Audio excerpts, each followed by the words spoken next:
What will your message be to Donald Trump down south?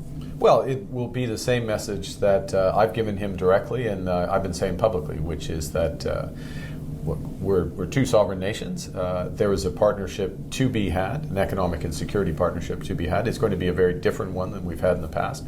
But also, we've got lots of other things to do. We can build out our economy here at home. We are in the process of building our relationships more deeply in Europe, elsewhere around the world. So we'll have a partnership on our terms. There's a win-win possibility there, but on our terms, not on their terms. Will you visit him quickly, do you think? It depends. I've been to Washington. I've been to the White House. I've seen it. I've seen all the monuments. I've been to Florida even. So I'm not going as a tourist. I'll go when there's a serious discussion to be had. When there's respect for Canada's sovereignty? Yeah, yes. And look, the president, I would distinguish between what the president wants and what the president expects. Yes, he has this view of his territorial views. That's never, ever going to happen with respect to Canada. Frankly, I don't think it's ever going to happen with respect to any other of whether it's Panama or Greenland or elsewhere. So the question is, when are we ready to have that discussion? Remembering that we are the biggest client for more than 40 states. Remember that we supply them with vital energy, both conventional energy, and it potentially could supply them with critical minerals. Remember that we supply their farmers with basically all their fertilizer, 70% of their fertilizer and beyond.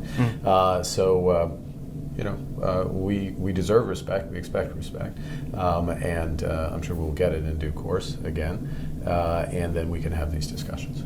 So this trade war is not just about North America, it's kind of global now. Yeah. You mentioned a moment ago that you were wanting to do more deals with reliable trade partners. You've been in Europe. What about the UK? What about the UK? Yes, what about the UK? I mean, there was something on the shout out the other day in Saskatoon. There was something on the table. There was an issue around cheese. Do you think you can do a Canada-UK free trade agreement? Surely, it's low-hanging fruit. One would think. Look, I mean, it's one of these situations where I forget the exact figure, but it's 97% of our trade is effectively tariff-free between Canada and the United Kingdom. Although that's slightly more narrow way of looking at it, because we could expand the level of integration between our countries, like-minded countries. You think about defense partnerships, and those conversations have just begun. So there's a lot that we can do, and of course, it's in our interest to diversify. We're definitely going to do that. We have many options. The UK is one. I would suggest it's also in the UK's interest to diversify. It's that process of post-Brexit diversification hasn't maybe moved as fast as some had expected.